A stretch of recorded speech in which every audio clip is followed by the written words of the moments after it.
a Rússia lançou uma ofensiva aérea em larga escala contra a Ucrânia. Você vai ver ao meu lado as imagens do que ocorreu então na frente. Bem, foram drones, mísseis ao longo da madrugada atingindo Kiev, a capital, Dnipro e outros grandes centros urbanos. Centenas de drones e dezenas de mísseis contra alvos em diferentes regiões do país.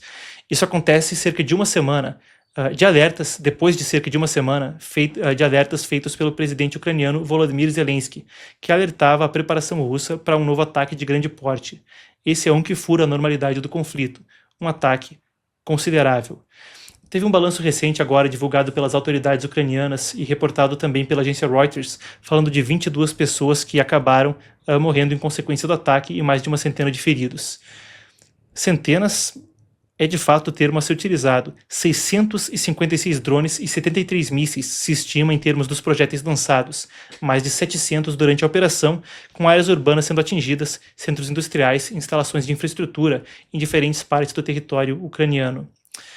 Os vídeos divulgados depois da ofensiva mostram as explosões, os incêndios, as colunas de fumaça, e você acompanha parte disso aqui ao meu lado.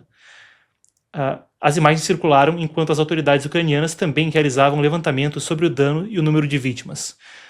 As autoridades locais falaram de edifícios residenciais, instalações energéticas e redes de serviços públicos.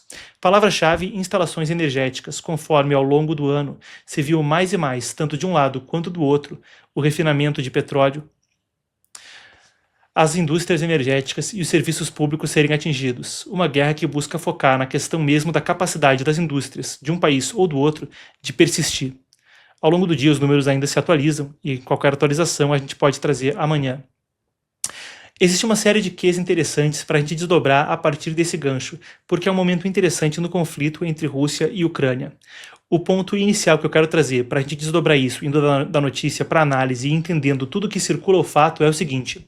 Nos dias anteriores à ofensiva, Zelensky disse que havia serviços de inteligência ucranianos identificando preparativos russos para essa operação aérea. Depois dos ataques, ele então divulgou novas mensagens falando sobre o volume de drones e mísseis utilizados, mas de forma mais interessante, pedia nas publicações o fortalecimento dos sistemas de defesa aérea e a ampliação do apoio militar à Ucrânia.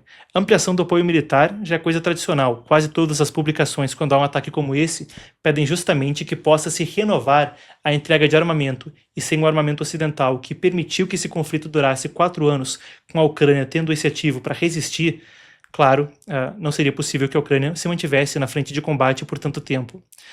Mas o que vem de mais interessante é a defesa dele da criação de uma estrutura europeia de defesa antimísseis, a criação de uma estrutura europeia de defesa antimísseis. Isso é questão que já foi discutida a longo prazo em termos de como a Europa pode ter estruturas para se defender não só de ataques de mísseis balísticos, como os vistos nesse momento, mas de drones também em operações híbridas.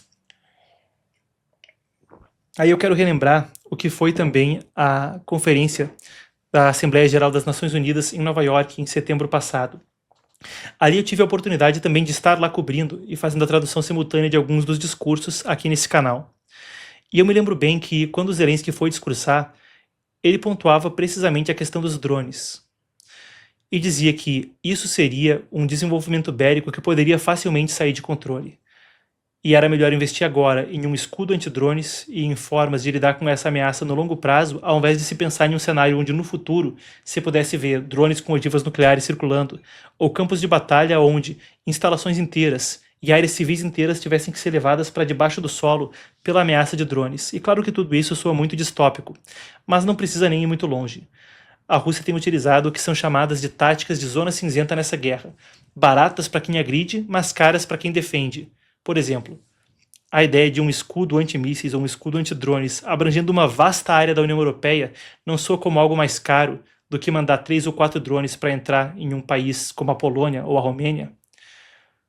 A gente viu destacamentos de caças da OTAN indo interceptar alguns poucos drones na Polônia. Claro que reunir caças e disparar mísseis é mais caro do que mandar um drone cruzar a fronteira.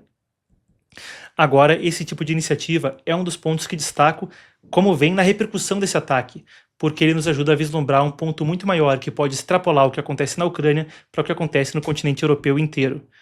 Ele disse que os ataques têm aumentado, Zelensky disse, devido à necessidade de uma resposta coordenada entre países europeus. Isso foi apresentado como parte de uma estratégia de longo prazo por ele. Eu quero repercutir outro ponto. Falei aqui sobre a questão do escudo antidrone que veio à tona na resposta de Zelensky ao ataque antidrone e antimísseis. Mas um segundo ponto é que no campo de batalha, enquanto isso acontece, esse ataque russo pode ser uma resposta ao que acontece na frente de batalha, não quando a gente fala de drones ou mísseis, mas no solo. Aqui eu repercuto com vocês uma apuração da Euronews, que é acompanhada por um gráfico. Vamos olhar antes, podemos voltar ali, Daniel. Eu quero pontuar isso aqui. Aqui a gente tem então a fala do Zelensky, mas sobre o ganho territorial. Existe uma organização chamada Deep State. Brincadeiras à parte, tá? Quando se fala de Deep State, normalmente se fala do Estado profundo, dos burocratas não eleitos. E desde análises sérias até teorias da conspiração, o termo é comum.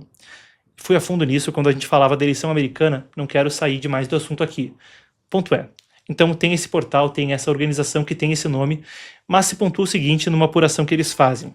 Falam que quando se soma o território ganho ou o território perdido, maio de 2026 foi a primeira vez desde 2023, onde a Rússia perdeu mais território do que ganhou. Negativo pela primeira vez desde 2023. Esse levantamento aponta que a atividade ofensiva russa continuou sim elevada, mas sem resultados territoriais líquidos positivos. Ganhou território, perdeu território. Quando se soma tudo e se faz o balanço, perdeu mais do que ganhou. Agora sim, eu quero passar por essa apuração do EU News, Notícias da União Europeia, que é baseada em dados do Institute for the Study of War, Instituto para o Estudo da Guerra. Nesse gráfico se vê uma apuração a respeito disso. Eu já cobri isso anteriormente, mas esses dados estão até mais atualizados do que da última vez em que eu tratei disso. E você vê nessa estimativa o quanto território foi concedido pela Ucrânia. Ali, em março de 2022, se falava de 26% do território ucraniano sendo ocupado pela Rússia. Depois teve um mínimo em dezembro de 2022 e gradualmente a Rússia veio recobrando o território, mas faz o avanço mais lento de qualquer potência na história. Diz o Institute for the Study of War e essa apuração quando a gente compara o que aconteceu desde dezembro de 2022 até agora, ganhando coisa, por vezes, a depender do mês, de 70 metros por dia, não quilômetros, metros, no campo de batalha. São dados aí que trazem à tona um quê?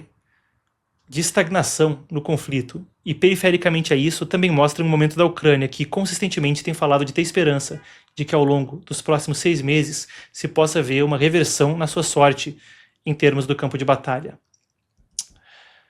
Nesse ponto, uma terceira questão que eu quero trazer à tona. Se a gente fala de um momento onde a Ucrânia aparece como um parceiro que pode não só falar sobre drones, mas com mais e mais tecnologia nessa indústria, se envolver nisso, e um momento de estagnação no campo de batalha, a Political, uma revista que tem edição americana e edição europeia, paralelamente a esses desdobramentos militares, fala da agenda de integração com a União Europeia. E a agenda de integração entre a Ucrânia e a União Europeia, e a Ucrânia e a OTAN, claro, é um dos pontos centrais de discussão a respeito desse conflito. Essa é uma exclusiva, então, da revista Political, mas traz algo nas entrelinhas para a gente mirar para o horizonte e também tentar trazer análise para o momento onde isso acontece. Temos a reportagem da Political, vocês conferem aqui ao meu lado.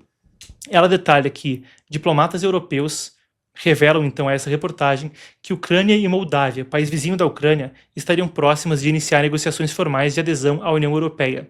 Se isso se confirmar, a Ucrânia se coloca numa posição onde, diferentemente do início do conflito, seria um parceiro tanto para a reindustrialização bélica da Europa, para uma injeção quando se fala de fabricação de drones e know-how militar, e poderia também ter uma necessidade menor em termos de emergências no campo de batalha, com uma reversão da sua sorte nos próximos meses, se confirmar. É uma mudança no ambiente político, não só na Ucrânia e no ambiente militar na Ucrânia, mas no ambiente político europeu. Um dos entraves seria a presença de Viktor Orbán na Hungria, ele perdeu as eleições esse ano, com Péter Magyar, muito mais alinhado ao bloco europeu e muito mais disposto a trazer então a questão da Ucrânia à tona. Mesmo quando Orbán retinha fundos, com Péter Magyar agora a situação é uma na qual eles podem fluir de forma mais premente rumo à Ucrânia.